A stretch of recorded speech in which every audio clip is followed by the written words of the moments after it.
Bismillahirrahmanirrahim. Assalamualaikum warahmatullahi wabarakatuh.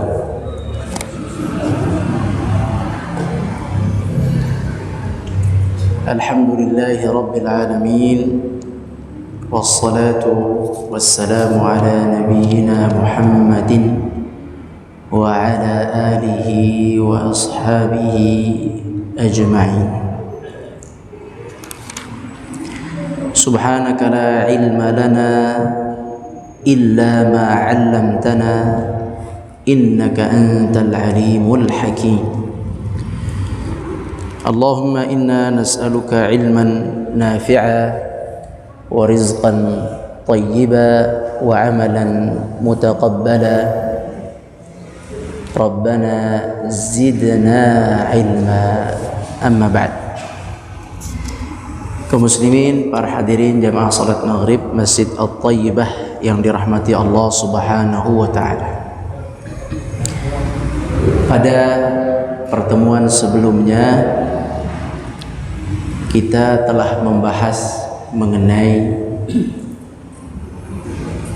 muqaddimah atau pendahuluan tentang fikih kurban, dalil pensyariatannya, dan juga beberapa hal yang berkaitan dengan kurban. Hari ini insyaallah kita akan membahas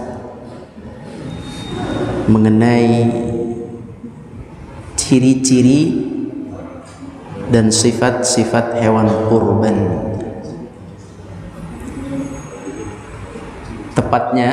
Tepatnya kajian kita hari ini adalah pesan kepada panitia kurban.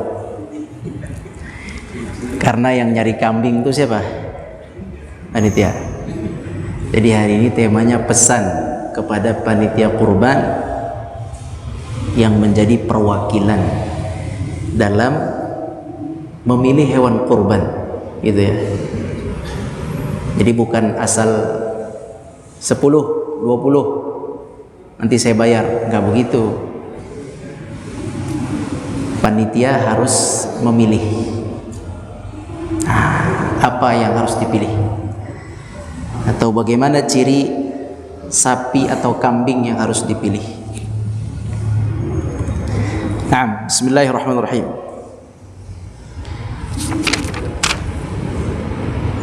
Yang pertama kita bahas kambing dulu ya. Bagi para panitia itu statusnya apa? Orang yang dititip, yang diwakilkan.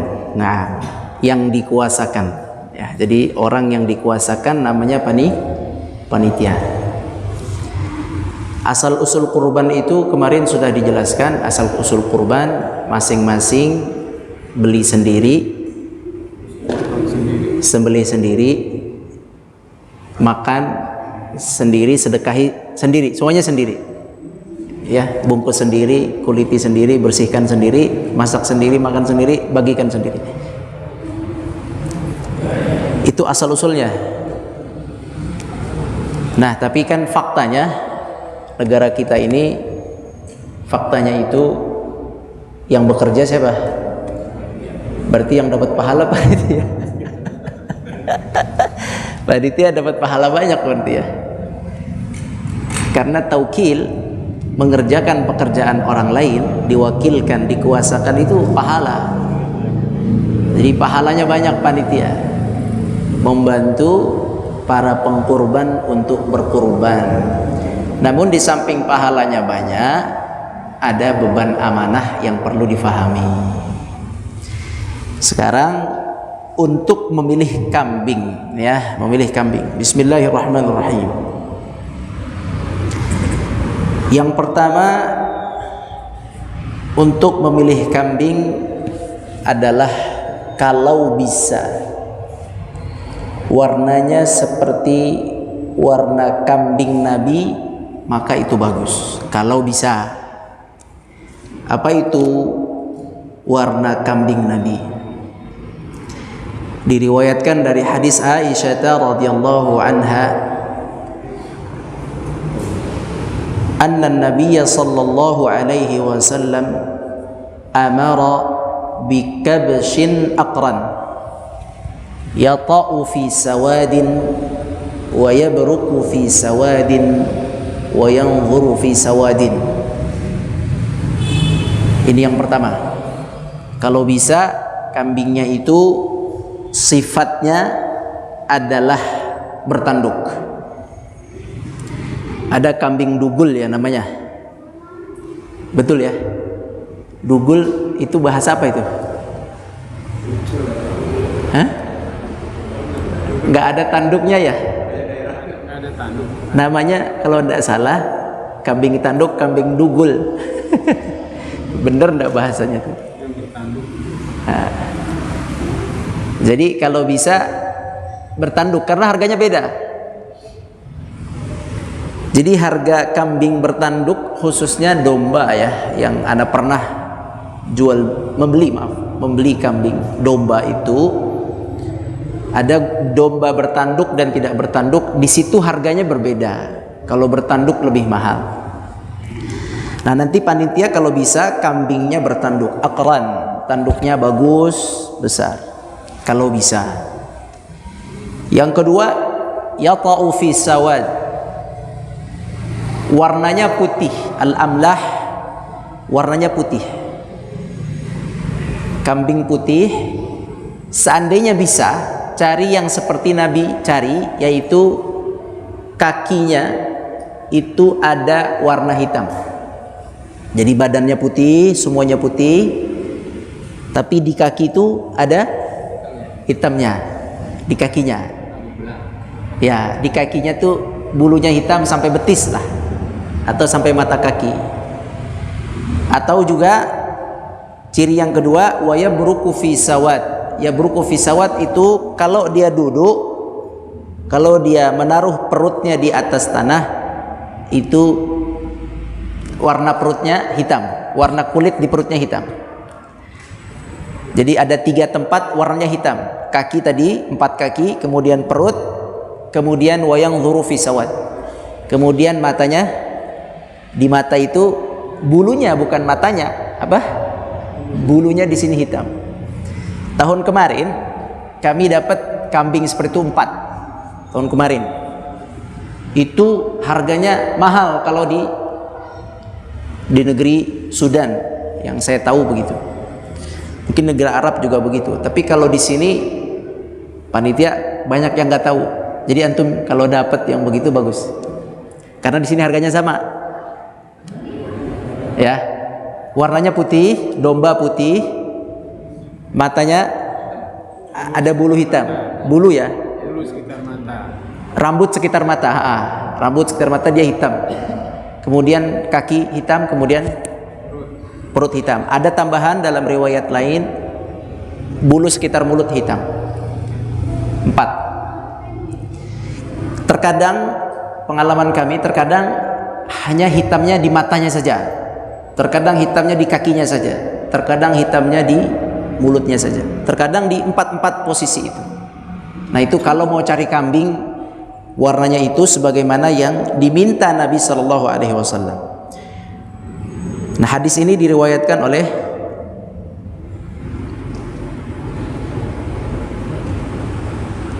hadis dari Anas bin Malik dari Aisyah radhiyallahu anha.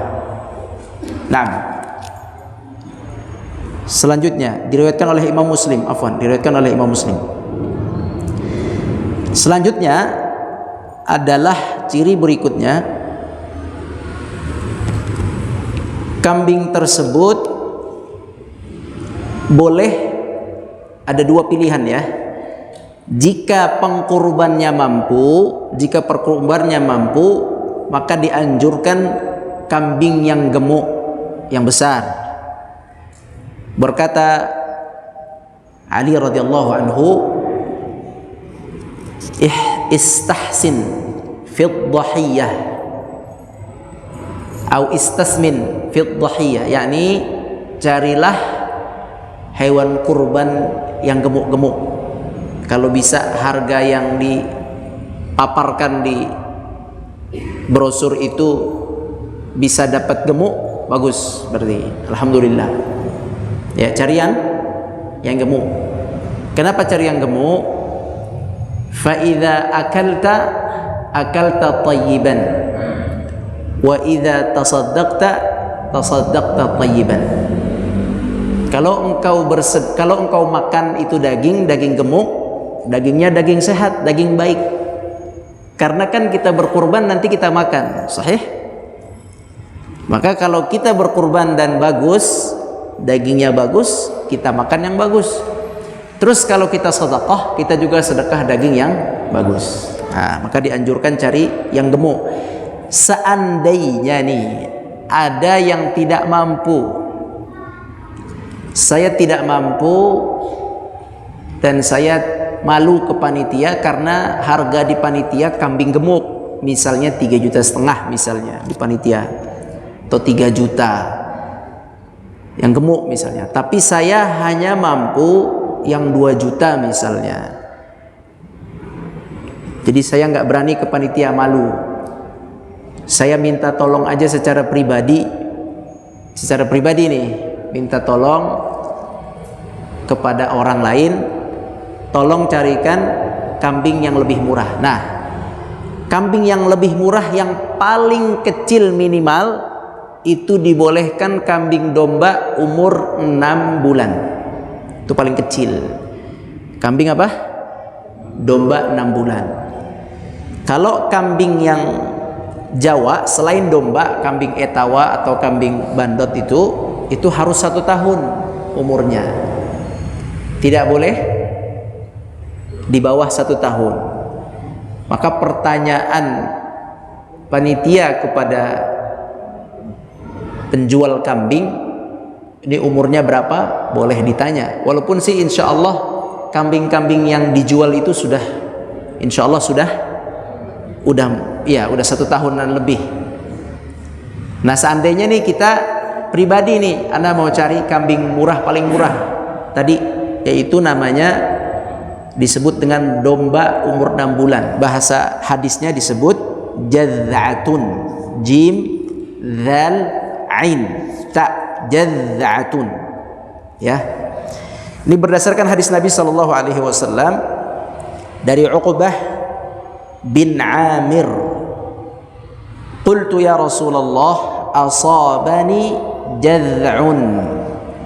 Ya Rasulullah, saya cari-cari kambing yang umurnya 1 tahun tapi tidak dapat. Saya dapat yang 6 bulan tapi domba. Bagaimana hukumnya ya Rasulullah? Kata Rasulullah, dhahhi bihi. Jadz'ah dhahhi bihi. Silakan berkurbanlah dengan kambing itu. Jadz'ah, kambing, yakni al-jadz'u min ad-dha'n. Jadi 6 bulan itu khusus kambing apa tadi? Domba. Khusus yang tidak mampu saja. Tapi kalau yang mampu dianjurkan yang gemuk, yang besar. Jadi jangan sampai cari-cari harga murah ya. Cari yang besar, yang gemuk. Kemudian selanjutnya cirinya nih, ciri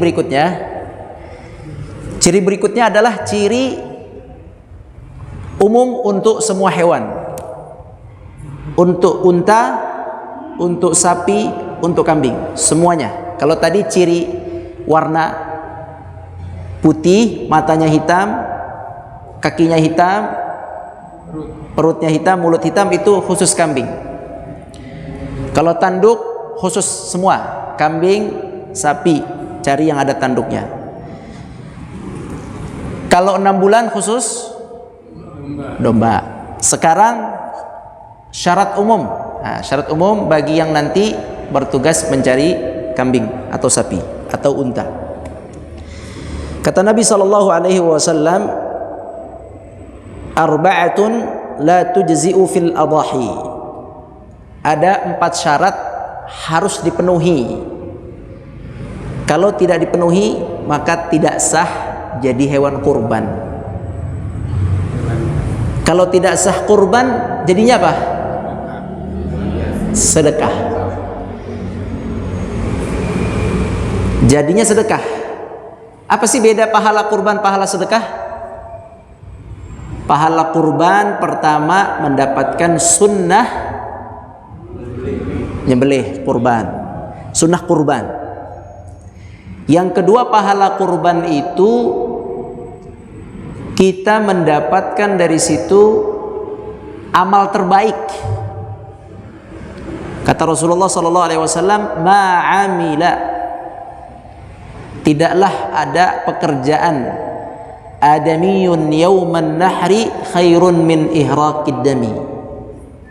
Jadi pekerjaan amal soleh paling baik di hari Idul Adha itu apa paling baik? Ya, sembelihan apa yang paling baik? Sembelihan? Bukan, sembelih buat dagang atau sembelih untuk kurban atau sembelih untuk tasyakuran. Yang dimaksud sembelih ini untuk kurban maksudnya. Kalau di hari itu dia sembelih untuk tasyakuran, reuni, itu nggak masuk amal terbaik. Kalau hari itu dia berkurban Idul Adha, dia nyembelih untuk jualan daging, itu juga tidak masuk amal terbaik. Jadi syaratnya adalah dikatakan amal terbaik jika dia niat bismillahi Allahu Akbar kurban atas nama saya dan keluarga. Nah, itu baru terbaik. Jadi dia dapat pahala sunnah kurban, mengamalkan sunnah kurban, mendapat pahala amalnya paling baik, berarti dapat mantap itu, berarti VVIP, kelas salihin, orang-orang yang saleh bisa mengamalkan yang terbaik hari itu. Yang ketiga, dalam riwayat kurbannya jadi hewannya jadi saksi. Nah, jadi kalau tidak terpenuhi syarat-syarat ini, para panitia hati-hati, nanti dia hilang pahala 3 ini. Sisa pahala apa? Bagi-bagi daging. Kalau kurban tadi 3 ini, pahala sunnah, pahala amal terbaik, jadi saksi plus daging 4. Kalau gugur syarat terpenuhi hewan kurban, sisa 1 pahalanya apa? Hati-hati. Nah, apalagi sekarang ini ana juga dapat informasi dari proses nyari sapi dan kambing, ada penyakit katanya sekarang. Betul ya? Jadi sekarang ini ada penyakit yang menimpa hewan kurban, hewan yang mau dikurban, khususnya sapi. Kemarin ana ke tempat langganan sapi, ada sapinya stroke. Udah kita pesen, udah kita book, stroke. Kita langsung tuker. Iya, stroke, dia nggak mau makan, mengurus begitu. 1. Yang kedua, kita sudah pesan juga, ternyata tiba-tiba matanya di sini awalnya sehat. Yes, awalnya sehat. Setelah 2 minggu kita cek, matanya di sini ada cacat seperti sakit kulit tebal di sini. Cacat, nggak enak dilihat. Kita tukar juga. Dan banyak hewan-hewan sapi nih, sapi yang kupingnya tuh dibolongin. Karena dari petaninya, ada yang bolong sedikit, ada yang bolong besar, ada yang hilang sampai setengah itu. Ada yang disobek sampai setengah. Itu pengalaman nyari sapi begitu. Nah, untuk cari sapi yang bagus itu memang susah-susah gampang, tapi harus diusahakan sebagai panitia. Nah, apa sih 4 hal yang tidak boleh ada di sapi itu? Disebabkan 4 hal ini, sapi itu bisa tidak sah.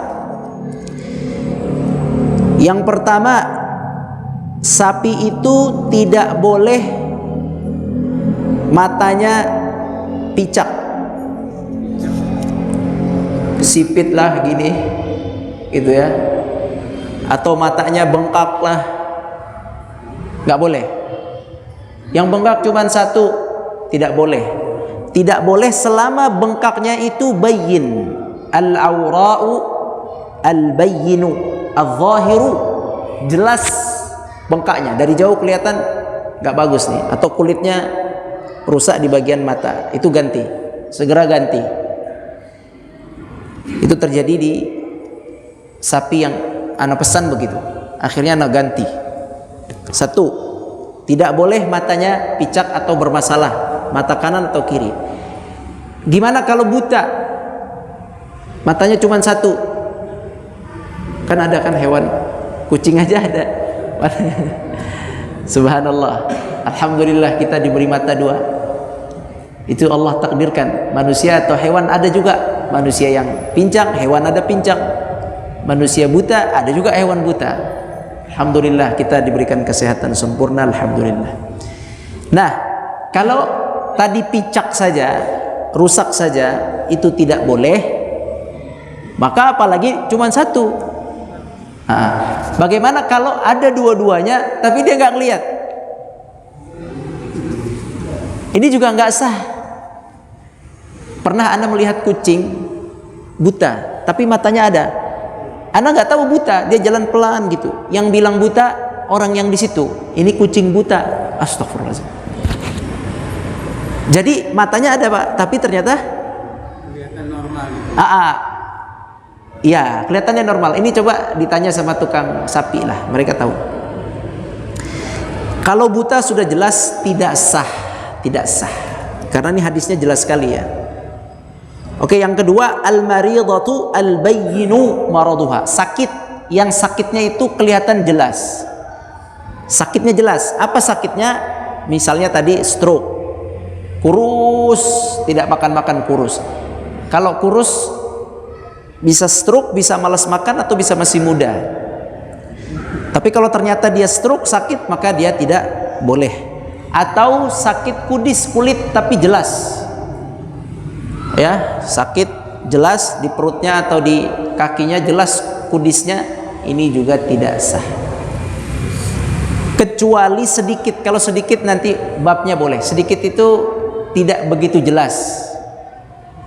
Seperti inilah koin-koin kecil ini, koin-koin dinar kecil, oh tidak apa-apa. Luka sedikit di sini, oh tidak apa-apa, tidak apa-apa, karena tidak jelas.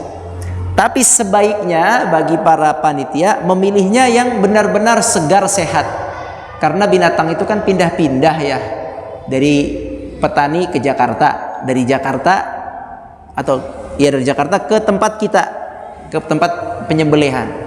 Pindah-pindah, terkadang kejedut sana, kebentok sana.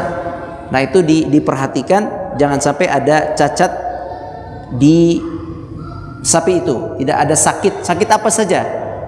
Ya, sakit yang menyebabkan tidak tampak sehat, tidak enak, lemes begitu. Itu cepat-cepat ganti kalau udah lemes begitu. Tidur terus, cepat-cepat diganti. Kemudian al-arja'ul bayyinu dhal'uha, yang pincang. Yang pincangnya parah. Yang kalau berjalan ketinggalan terus. Orang jalan normal dia gini. Lama. Nah, itu juga tidak sah untuk jadi kurban. Wal ajfa allati la tunqi, yang kurus kering, yang sakit tidak ada dagingnya, yang sumsum tulangnya tidak ada. Ini sakit dalamannya sehingga kurus kering. Ya, dagingnya nggak ada, tulang saja. Nah, ini syarat-syarat. Yang paling penting sebenarnya di sini adalah untuk kita yang realistis aja deh. Itu adalah masalah mata sama masalah lihat kulitnya itu aja. Sama satu lagi nanti al-udhun, telinga.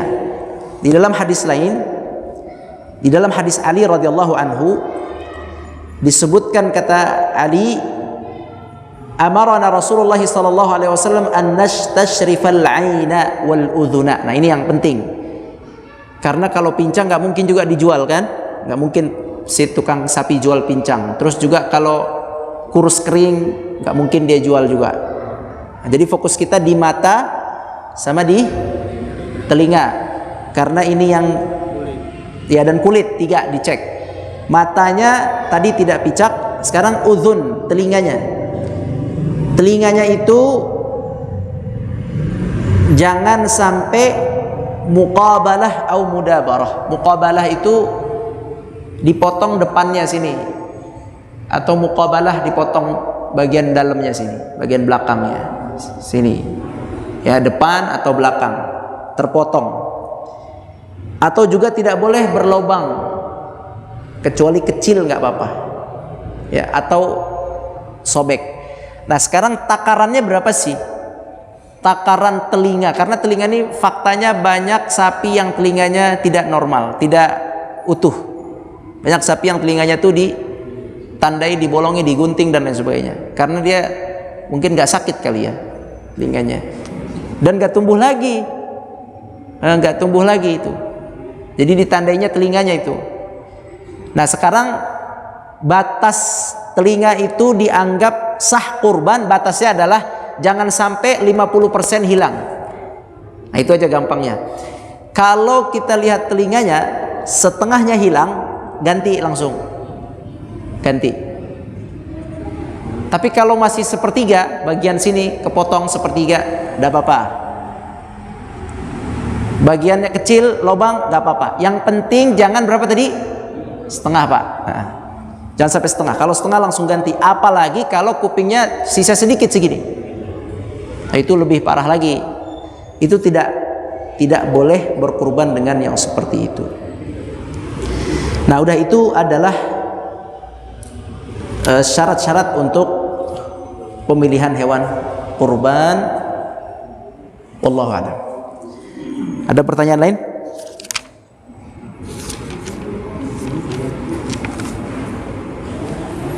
Silakan, ada pertanyaan? 6. Iya. Ini kan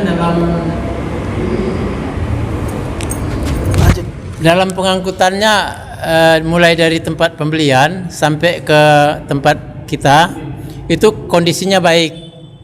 Nah, kemudian di sini dalam waktu diturunkan itu bisa aja kan salah dalam cara menurunkan, kakinya patah, sehingga dia pincang. Itu termasuk enggak itu? Terima kasih.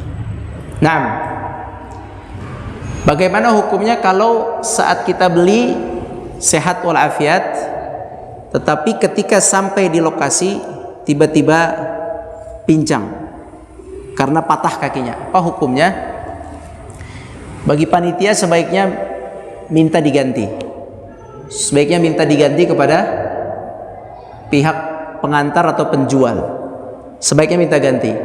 Tapi pun seandainya tidak diganti karena luka atau patahnya setelah ditetapkan dan setelah sampai di kita sebab musibah tadi, insya Allah tidak apa-apa, karena setelah ditetapkan baru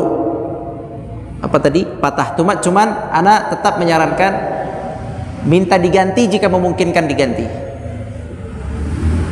jika sampai dilepasi patah, ya. Naam, demikian, wallahu a'lam.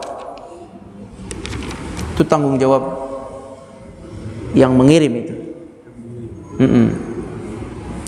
Tapi biasanya tukang sapi itu tidak masalah diganti, nanti sama dia dijadikan sapi daging.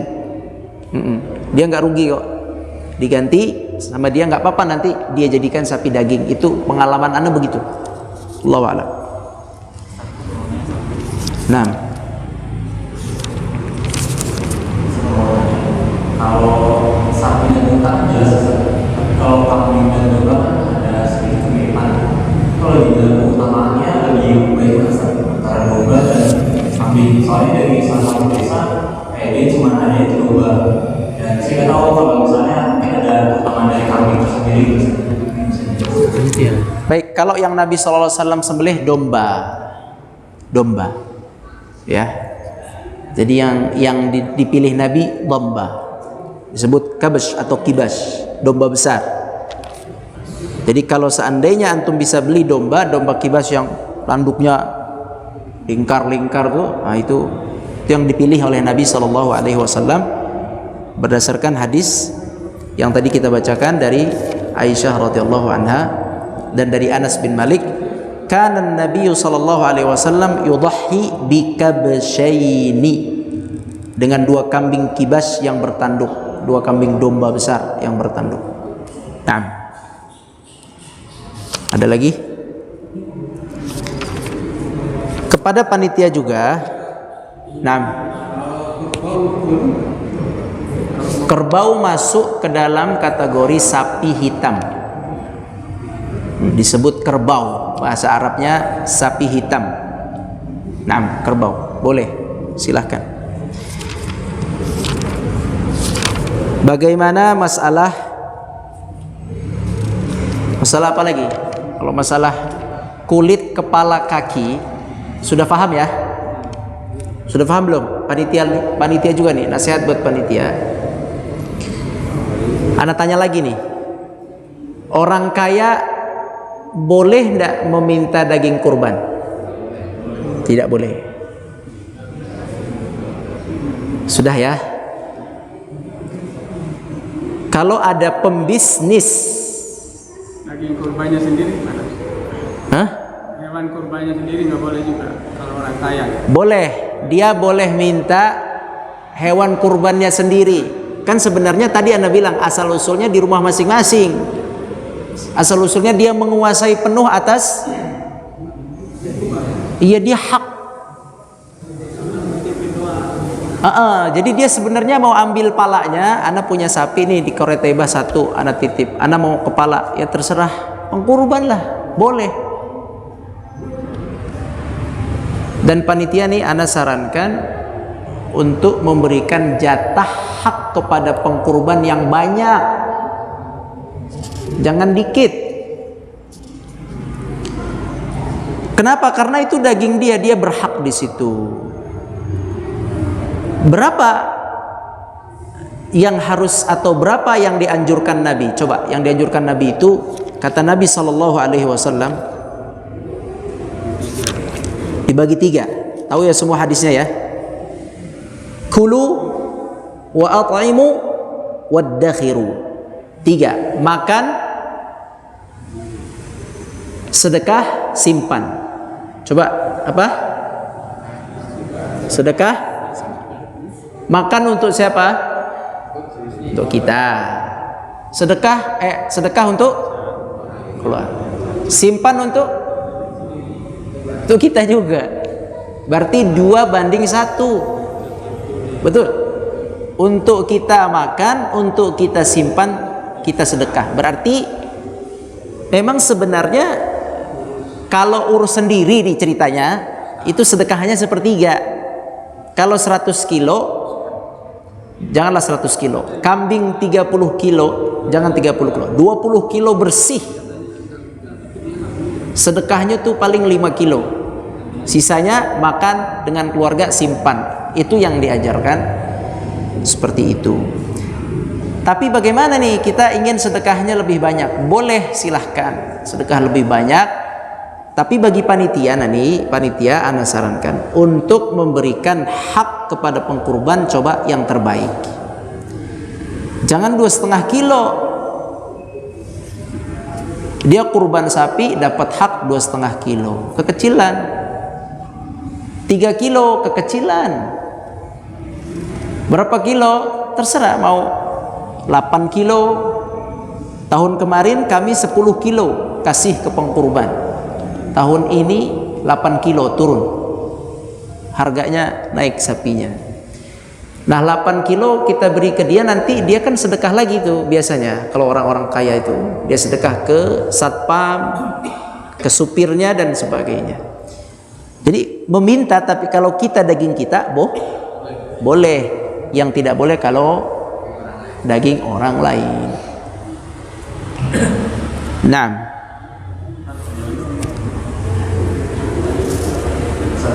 untuk pengolahan kulit daging kurban itu nggak boleh dijual, tapi ada tidak boleh apa?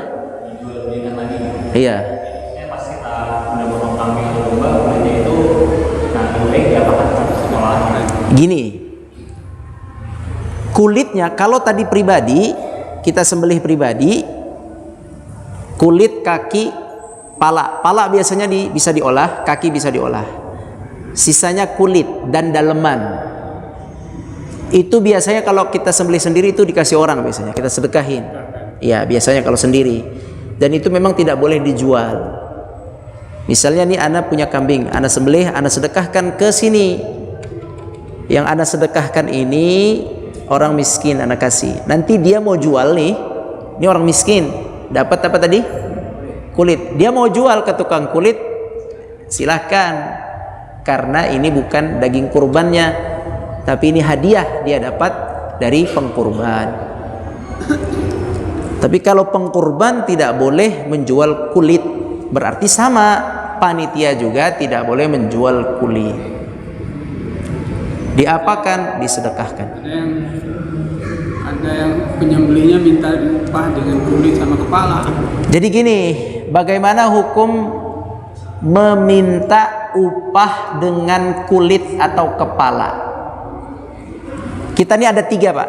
Ada 1 upah, 2 hadiah, 3 sedekah. Ingat kata-kata ini. Di dalam kurban nanti ada panitia ada 3. 1 upah. Kalau upah tidak boleh pakai anggota tubuh kurban sedikit pun. Kalau upah itu ada hak, ada kewajiban. 1 sapi 1 juta sembelih dan potong, itu kewajibannya. Haknya berapa? 1 juta tadi. Ini upah namanya. Boleh dia tuntut hak? Boleh kalau dia sudah kerjakan kewajiban. Upah. Yang kedua ada namanya sedekah. Sedekah untuk orang yang membutuhkan. As-sadaqah dimaksud untuk orang yang membutuhkan. Ada yang ketiga adalah hadiah.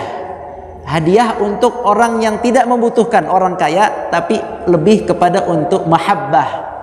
Ihda husulul mahabbah, untuk mencinta kasih sayang. Karena kan dia nggak butuh, orang kaya, hadiah. Nah, kita Non muslim enggak, kita ke muslim. Masih banyak muslim yang kelaparan. Muslim, mazhab Syafi'i muslim. Muslim. Naam. Kalau mau orang non muslim bikin kambing sedekah, jangan kambing kurban. Naam. Berarti begini, ini penjagal haknya tadi hanya upah. Sekarang boleh nggak dia dapat sedekah atau hadiah? Kalau tuh penjagal kaya, boleh kita kasih hadiah. Kalau tuh penjagal miskin, boleh kita kasih sedekah tadi, iya penjagalnya. Dan tidak boleh nuntut. Kalau penjagal nuntut, saya minta kepala, saya minta daging. Kalau tuntut tuh hak namanya, upah namanya. Jadi nggak boleh nuntut. Karena namanya hadiah dan sedekah yang kita berikan tidak boleh dituntut. Kita kasih syukur, nggak kita kasih, tidak masalah, ya. Jadi kalau upah sudah kemudian kita hadiahkan atau kita sedekahkan, itu tidak masalah. Hadiah karena dia mampu, sedekah karena dia tidak mampu. Dua-duanya boleh diberikan kepada orang kaya dan orang miskin dengan akad hadiah atau sedekah.